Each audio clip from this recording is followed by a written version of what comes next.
Mr. Nigel Farage, co-president.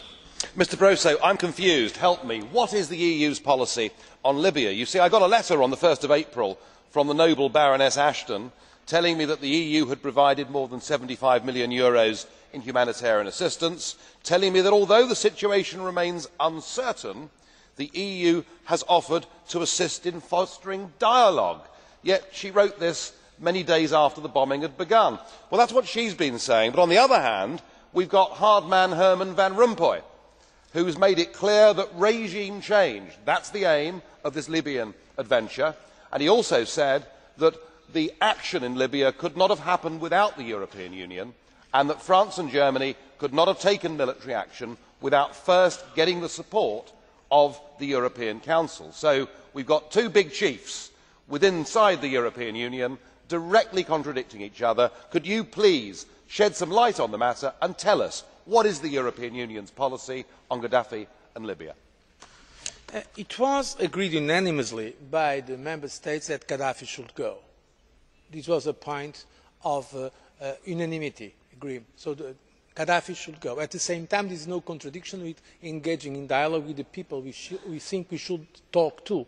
Probably that was what Lady Ashton was referring to, because, for instance, we have received here representatives of the opposition to Colonel Gaddafi. Having said this, in terms of military action, in fact, it was not a decision of the European Union as such. Some Member States, in fact, namely in the Security Council of the United Nations, decided to promote, based on some kind of consensus that was generated in the European Council, to implement the no-fly zone. But it was not a decision of the European Union as such because, to be honest, there were some differences in the approach to the situation, and we have to recognise this. That is the reality. There were some differences in the way to handle the Libyan issue. But I also agree with what President Van Rompuy said, that without this position taken by the European Council, it would be probably impossible to have the decisions of the Security Council that I believe were historic in the sense that they are in fact implementing the responsibility to protect. Well, there is certainly a broad range of opinions here. I wonder whether Mr Barroso would agree with me that appointing as head of your new Foreign Office and in charge of external security a woman who has been an extreme left-wing, lifelong pacifist, the former treasurer of the Campaign for Nuclear Disarmament, somebody who has proved to be incompetent in the job, was not in fact one of the better decisions of the European Union. I can only say thank God for Baroness Ashton. Without her, I suspect all of us would be very much deeper into Libya.